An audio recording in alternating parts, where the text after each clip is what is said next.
வணக்கம். நாளைக்கு காலையில் 11 to 1 நம்மளோட ஜோஹோ மீட்டிங் வச்சுருக்கிறோம். Free, right? நிறைய பேரோட கேள்விகள் இருக்குது. நிறைய பேர் மீட் பண்ணணுன்னு விருப்பப்பட்டாங்க. டவுட்ஸ் இருந்துச்சுன்னா நீங்கள் எந்த விதமான டவுட்ஸ் வேணாலும் நம்ம கேட்டுக்கலாம். இன்ட்ரெஸ்டிங்காக இருக்கும். உங்களோட சார்ட்டு, உங்களோட சந்தேகம், மார்க்கெட் கண்டிஷன்ஸ் என்ன, இங்கேருந்து மேலே போகுமா, நிறைய விஷயங்கள் நம்ம டிஸ்கஸ் பண்ண முடியும். பண்ண வேண்டியது ரொம்ப சிம்பிள். எங்களோட கால் சென்டர் நம்பர் கால் பண்ணுங்கள். 9444468888. எந்த விதமான ப்ராடக்ட் சேல்ஸ் கிடையாது. பியூர்லி எல்லாரும் நல்லா இருக்கணுன்ற ஒரே ஒரு எண்ணத்தில் தான் நம்ம இது பண்ணுறோம். ஸோ டெஃபினட்டாக இன்ட்ரெஸ்ட் இருக்கிறவங்க கால் பண்ணுங்கள். நம்மளோட meeting will start at 11 o'clock till 1:30 வரைக்கும் போகும். எந்த விதமான ஸ்டாக் மார்க்கெட் இன்வெஸ்ட்மெண்ட்ஸ் சந்தேகம் இருந்தாலும் நீங்கள் கேட்டுக்கலாம். நாளை காலை 11 மணிக்கு சந்திப்போம். 319 பாயிண்ட் இன்னைக்கு சூப்பர் டூப்பர் ரேலி, உப்பு சப்பு இல்லாத ரேலி. ஏன் இதுன்றதை நான் சொல்றேன். நீங்க இன்னமும் நீங்க எடுத்துக்கிட்டீங்கன்னா மார்க்கெட் இன்னைக்கு மேலே போனது ரியலா மேலே போச்சா? கிடையாது. It's a pure short covering. சில நியூஸ் பேஸ்ல மேலே தூக்க ஆரம்பிச்சிச்சு. ஒவ்வொரு லெவல்லையும் ஷார்ட் கவரிங் நடக்க ஆரம்பிச்சிச்சு. நீங்க option datas, option chain datas நீங்க எடுத்துக்கிட்டீங்கன்னு சொன்னால் சம்வேர் க்ளோஸ் டு அபவுட் 24,700 அந்த லெவலில் நிறைய புட்டு இருந்துச்சு. இன்னைக்கு மட்டும் ஆல்மோஸ்ட் 6,30,000 புட்ஸ் க்ளோஸ் ஆயிருக்கு. 800ல் நீங்கள் எடுத்துக்கிட்டீங்கன்னா 750 நான் விட்றேன். 750ல் வெறும் 1,85,000. ஸோ எப்பயுமே இந்த ரவுண்ட் ஃபிகரில் தான் நிறைய இருக்கும். 24,800ல் நீங்கள் எடுத்திங்கன்னா 14,40,000 கால்ஸ் கவர் ஆகிருக்கு. அடுத்தது 900ல் close about 1 lakh calls write ஆகிருக்குன்னா க்ளோஸ் பண்ணியிருக்கிறாங்க ஷார்ட் கவரிங். 25,000ல் இன்னமும் க்ளோஸ் டு அபவுட் 84,54,000 கால்ஸ் இருக்குது. இன்னைக்கு மட்டுமே அதில் 9 lakh கால்ஸ் எழுதியிருக்கிறாங்க. ஸோ இன்னமும் 25,000 டிசைசிவாக க்ளோஸ் ஆகாதுன்ற நம்பிக்கை இந்த கான்ட்ராக்டில். அதனால தான் இன்றைக்கி 25,096. இன்ஃபேக்ட் நீங்கள் ஃபியூச்சர்ஸ் எடுத்திங்கன்னா 25,096ல் க்ளோஸ் ஆகியும் இன்னமும் 25,000ல் தே ஆர் ரைட்டிங் கால்ஸ். அப்போ மார்க்கெட் ரியல் அப் மூவ் கிடையாது, right? It is more of a short கவரிங்கில் ஏறி இருக்கு. ஒன்று என்னன்னால ஏறிச்சு? யூஎஸ் சொல்லியிருக்கு ஈரானை அடிக்கிறதுக்கு இன்னும் 2 வாரம் எடுத்துப்பேன், யோசிச்சு நான் சொல்கிறேன்ற மாதிரி. இதில் என்ன டயலமா? நீங்கள் ஜியோ பாலிட்டிக்ஸ் சினாரியோ எடுத்துக்கிட்டிங்கன்னா ஈரான் இன்னைக்கு செத்து போன பாம்பு. ஆனால் it is giving lot of surprises. Hypersonic missiles அடிக்கிறாங்க 15 times the speed of sound, right? நம்ம பிரம்மோஸை பற்றி பேசுகிறோம். 3.5 to 4 times speed of sound பற்றி பேசுகிறோம். அவன் 15 times த ஸ்பீட் ஆஃப் சவுண்டில் அடிக்குது. So definitely entire Israel, entire Europe is in danger. ஏன்னா அது தடுக்க முடியாது. ஹைப்பர்சானிக் மிசைல்ஸ் இது வரைக்கும் தடுக்கிறதுக்கு எந்த டிஃபென்ஸ் சிஸ்டமும் கிடையாது. So it is at risk. இது ஒரு சைடு வச்சுங்க. இன்னொன்று சைடு நீங்கள் எடுத்துக்கிட்டிங்கன்னா இஸ்ரேல் பூந்து அடிக்குது. அண்ட் இஸ்ரேல் ஓப்பனாக சொல்லுது தட் ஈரானில் இருக்கிற எல்லா நியூக்ளியர் பவர் பிளான்ட்டையும் நான் அடிப்பேன்னு. ரஷ்யா வேற மாதிரி வார்னிங் கொடுக்குது, வேணாம், எங்கள் ஆட்கள் அங்கே இறங்குவாங்க. பாயிண்ட் 1. நான் இன்னொன்று தெர்மல் நியூக்ளியர் பவர் பிளான்ட் நான் கட்டி கொடுப்பேன், உங்களால் ஒன்றும் பண்ண முடியாதுன்ற மாதிரி ரஷ்யா சொல்லிட்டு இருக்கு. 3வது, யூஎஸ்க்கு டைரக்ட் வார்னிங் கொடுக்குறாங்க. ஒரு நியூக்ளியர் பவர் பிளான்ட் அழிஞ்சது செர்னோபில்ல. இன்னைக்கும் ஆஃப்டர் 30 years அது ப்ராப்ளம் கொடுத்துட்டு இருக்குன்னு சொன்னால் ஏஷியன் கான்டினென்ட் நடுப்புற இந்த சைடு ஒரு 1000 கிலோமீட்டர் போனால் அவங்களுக்கு யூரோப்பு, ரைட்? இன்னொன்று இது மாதிரி செர்னோபில் தேவையா கேள்வி. ஸோ நீ அடிக்கிறனால அடுத்த செர்னோபில் வந்துச்சுன்னா நீ என்ன பண்ண போற, நியூக்ளியர் டிசாஸ்டர் நடந்துச்சுன்னா என்ன பண்ண போறன்ற மாதிரி ஒரு வார்னிங் கொடுத்துருக்குறாங்க. ஒன்று, நான் டைரக்டாக கான்ஃப்ளிக்டில் இறங்குவேன். 2வது, இது மாதிரி நடந்துச்சுன்னா என்ன நடக்கும், 2வது வார்னிங். 3வது வார்னிங் சொல்லியிருக்கிறது எல்லாருக்கும் தெரியும் இஸ்ரேலோட நியூக்ளியர் பவர் பிளான்ட் எங்கே இருக்குன்றது. இன்னைக்கு டேட்டில் சேட்டலைட் இதில் டெஃபினட்டாக ரஷ்யா அதை கண்டுபிடிச்சி சொல்லியிருக்கும்.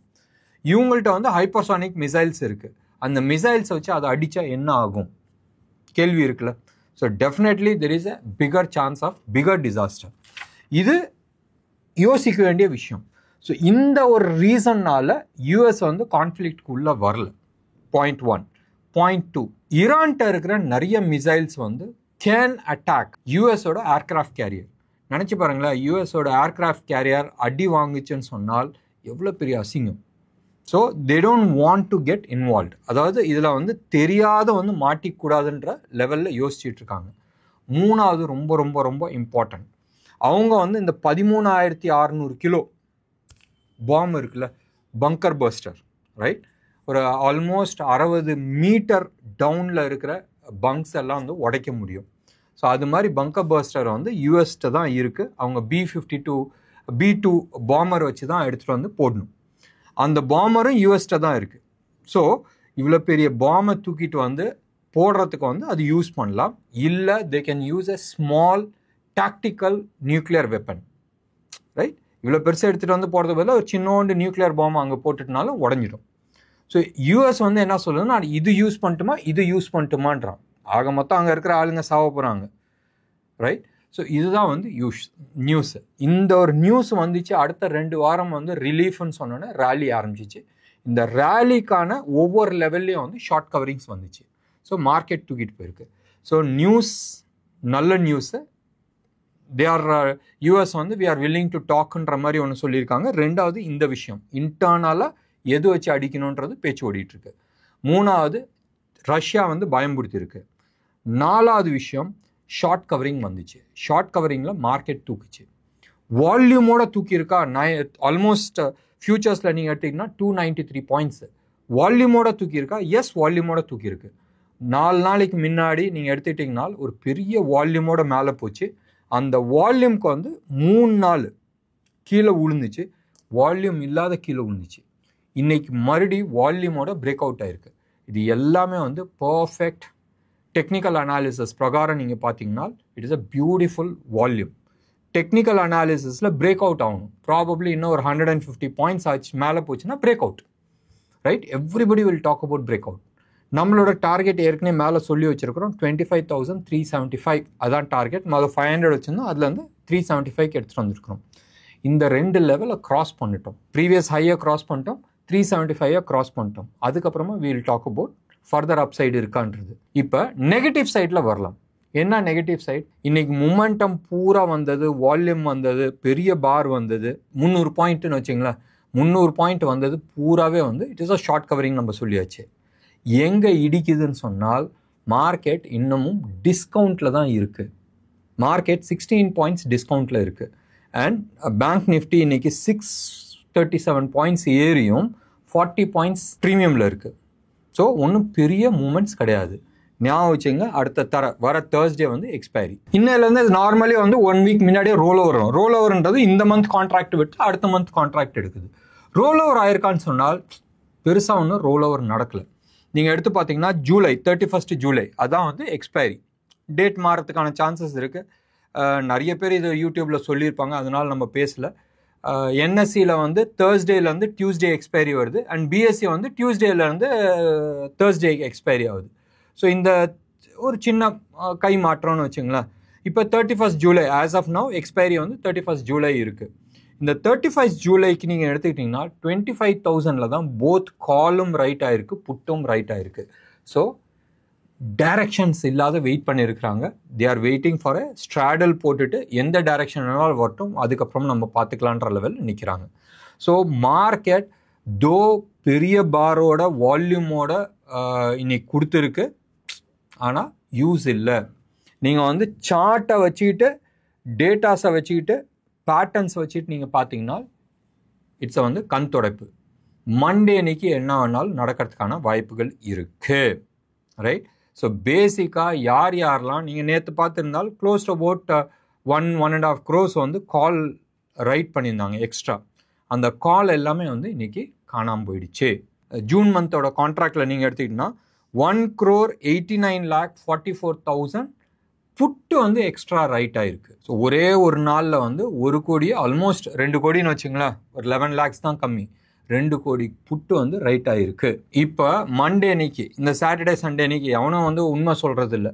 நான் அடிக்க மாட்டேன்னு சொல்லிட்டு அடிக்கிறது, அடிப்பேன்னு சொல்லிட்டு அடிக்காத இருக்கிறது, இது ரொம்ப நாளாக ஓடுற ஒரு மைண்ட் கேம். சப்போஸ் இந்த 2 நாளில் ஏதாச்சும் ஒரு ஈவெண்ட் நடந்துச்சுனால் மண்டே அன்னைக்கு என்ன ஆகுன்றது யோசனை பண்ணி பாருங்க. ஒன்று, இப்போ ஆப்ஷன் டேட்டாஸை விட்டுட்டு நம்ம இன்டர்நேஷ்னல் மார்க்கெட்டில் போகலாம். நேற்று US market leave, right? And இன்னைக்கு வந்து எடுத்து பார்த்தீங்கன்னா நேற்று வந்து ஒரு ஃபியூச்சர்ஸ் யூஎஸ் ஃபியூச்சர்ஸ் வந்து ஆல்மோஸ்ட் 200 பாயிண்ட்ஸ் மைனஸ் ஆச்சு. இன்னைக்கு காலையில் வந்து -144 பாயிண்ட்ஸ் இருந்துச்சு. இப்போ ரைட் நவ் 163 பாயிண்ட்ஸ் ப்ளஸில் இருக்குது இது யூஎஸ் மார்க்கெட். இன்னும் வந்து மார்க்கெட் ஓப்பன் ஆகல, ப்ராபப்ளி என்னோட அபவுட் 15-20 மினிட்ஸ் டைம் இருக்குது. ஒன்று. ரெண்டாவது, டாலர் இண்டெக்ஸ் அதே லெவலில் தான் நிற்கிது, 98.3 இந்த லெவலில் தான் நிற்கிது. ஆனால் கமாடிட்டிஸ் நீங்கள் எடுத்துக்கிட்டிங்கன்னா கோல்டு $40 கீழே விழுந்திருக்கு, க்ளோஸ் அபவுட் 1.2% கீழே விழுந்திருக்கு. பட் மேஜராக விழுந்திருக்கிறது வந்து சில்வர், க்ளோஸ் அபவுட் $2.5% வந்து கீழே விழுந்திருக்கு. இன்னொன்று மேஜராக விழுந்திருக்கிறது வந்து பிரெண்ட் க்ரூட், நம்ம ஊர் ஏஷியன் கண்ட்ரீஸ்லாம் வாங்குகிற பிரெண்ட் க்ரூட் வந்து க்ளோஸ் அபவுட் 3% வந்து கீழே விழுந்திருக்கு, which is super positive for India. நம்ம இது பார்த்தனால நம்ம ருப்பி டேர்ம்ஸும் நம்ம பார்த்துக்கலாம். நேற்று ருப்பியை வந்து 86.70 அந்த ரேஞ்சில் இருந்துச்சு, இன்றைக்கி 86.55, ஒரு 15 பைசா வந்து நம்ம ஸ்ட்ராங்காக இருக்கிறோம்.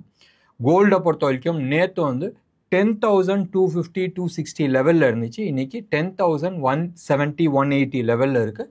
இது பர் கிராம் ஆஃப் 24 கேரட் ஜிஎஸ்டியோட சென்னை ரேட்டு. ஒன்று. சில்வரும் வந்து குறைஞ்சிருக்கு, 1,09,600 இந்த லெவலில் வந்து ட்ரேட் ஆகிட்டுருக்கு. இது 999 quality silver per KG. So இது ரெண்டுமே கிளாரிட்டி ஆயிடுச்சு. நீங்கள் எஃப்ஐஐஸ் டேட்டா இன்றைக்கி வந்து 620க்கெலாம் எஃப்ஐஐ டேட்டாஸ் வந்துடுச்சு. இன்றைக்கி எஃப்ஐஐஸ் நீங்கள் பார்த்தீங்கன்னா 7,700 crores வந்து வாங்கியிருக்கிறாங்க எஃப்ஐஐஸ். நம்ம ஆளுங்க என்ன பண்ணுவாங்க, க்ளோஸ் அபவுட் 3,660 crores வந்து விற்றுருக்குறாங்க. ஸோ இன்னைக்கு வந்து இந்த வாட் எவர் ஷார்ட் கவரிங் நடந்துச்சுல, இந்த ஷார்ட் கவரிங் எனக்கு தெரிஞ்சு மேஜராக வந்து எஃப்ஐஐஸ் பண்ணியிருக்கிறதுக்கான சான்சஸ் நிறையா இருக்குது. ஸோ ஞாபகம் வச்சுங்க, இந்த ட்ராப்பில் போய் மாற்றத்துக்கு முன்னாடி ரைட் ஏதோ ஒரு பெரிய வலை வீசுகிறாங்கன்றது மட்டும் ஞாபகம் வச்சுங்க. நான் எல்லாமே வந்து டேட்டாஸ் பிளாக் அண்ட் ஒயிட்டாக நான் வந்து உங்களுக்கு கொடுக்குறேன், வித் ஒன்லி இன்டென்ஷன், பயம்படுத்தலை, வித் ஒன்லி இன்டென்ஷன் தட் உங்களுக்கு வந்து இந்த தெளிவு இருக்கணும்னு. நேற்று கூடிய ஒரு ப்ரொமோட்டர்ஸ் வந்து அவங்களோட ஸ்டேக்கை விற்றாங்க. யார்? வேதாந்தா இன்னைக்கு ஹிந்துஸ்தான் ஜிங்க்ல வந்து ஒரு வெயிட்டாக ஒரு அமௌண்ட்டுக்கு வந்து விற்றுருக்கிறாரு. சில்வர் ஆல் டைம் ஹையில் இருக்குது. அண்ட் வேதாந்தா நேற்று அவங்களோட பொசிஷன்ஸ் டைல்யூட் பண்ணாங்க. அவருக்கும் சொந்த கொஞ்சம் கடன்கள்லாம் இருக்குது. ரெண்டாவது வந்து இது வந்து ஒரு opportunity to exit, right? So மறுபடியும் இந்த பாயிண்ட்டை தான் நான் வந்து இது பண்ணுறேன். பெரிய தலைங்க எல்லாருமே வந்து கேஷ் பொசிஷன்ஸ் போயிட்டுருக்காங்க, சேஃப்கார்டிங் தெம்செல்ஃப். நீங்களும் எங்கேயாச்சும் ஒரு இடத்துல ஸ்டாப் லாஸ் போடுறது வந்து புத்திசாலித்தனம். நான் எக்ஸிட் பண்ண சொல்ல, பட் ஸ்டாப் லாஸ் போடுறது புத்திசாலித்தனம். ஒன்று. We are not at the top, right? Somewhere near the top. New all time high போகிறதுக்கான நிறைய வாய்ப்புகள் இருக்குது. இட்ஸ் எ ட்ராப்பாக இருக்கும். ஸோ இதெல்லாம் மனசில் ஞாபகம் வச்சுக்கிட்டு அதுக்கு தகுந்தாப்புல நடந்துக்கிறது புத்திசாலித்தனமாக இருக்கும். பாயிண்ட் 1. பாயிண்ட் 2, ரீசெண்டாக நான் வந்து சொல்லியிருந்தேன், பஜாஜ் ஏஎம்சியோட மீட்டிங் போயிருந்தப்போ அங்கே வந்து நிறைய பேர் கேட்டுட்டு இருந்தப்போ ஒரே ஒரு விஷயம்தான் ஞாபகம் வச்சுங்க, அசெட் கிளாஸ். இப்போ என்கிட்ட பணம் இருக்குது, பணம் இருக்கும் போதும் நான் இந்த ஸ்டாக் வாங்குறதுக்கு பதிலாக இந்த ஸ்டாக்கை விட்டுட்டு நான் வேறு ஏதாச்சும் ஒரு ஸ்டாக் வாங்குவேன், இல்லை இந்த செக்டாரை விட்டுட்டு வேறு ஏதாச்சும் ஒரு செக்டார் வாங்குவேன். நீங்கள் வந்து எடுத்து பாருங்களேன், ஆஃப் லேட் நீங்கள் எடுத்து பார்த்தீங்கன்னா 2-3 செக்டார் வந்து செம்ம ஹாட்டாக போயிட்டுருக்கு. ஒன்று டிஃபென்ஸு, இன்னொன்று வந்து public sector banks, right? So இது ரெண்டுமே வந்து செம்ம ஹாட்டாக வந்து போயிட்டுருக்கு. So probably money will not stock market விட்டு வெளியில் போகிறதுக்கு சான்சஸ் இருக்குது. மேபி டெட் ஃபண்ட்ஸில் போகலாம், இல்லை கோல்டில் போகலாம், இல்லை எஃப்டிக்கு போகலாம். But majority of the funds இங்கே தான் இருக்கும். பட் இங்கேயே எங்கேயாச்சும் சுற்றிக்கிட்டு இருக்கும். அப்போ we are not going to have a secular market. செக்யூலர் மார்க்கெட்னா எது வாங்கினாலும் அடிச்சுக்கிட்டு மேலே போகும்.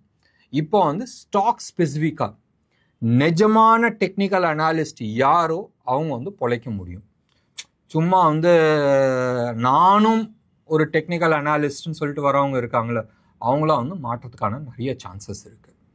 என்ன நேர்களே, இன்னைக்கு ப்ரோக்ராம் உங்களுக்கு பிடிச்சிருந்துச்சுன்னா லைக் பண்ணுங்கள், ஷேர் பண்ணுங்கள். டெஃபினட்டாக உங்களோட கமெண்ட்டை நான் எதிர்பார்க்குறேன். நன்றி, வணக்கம்.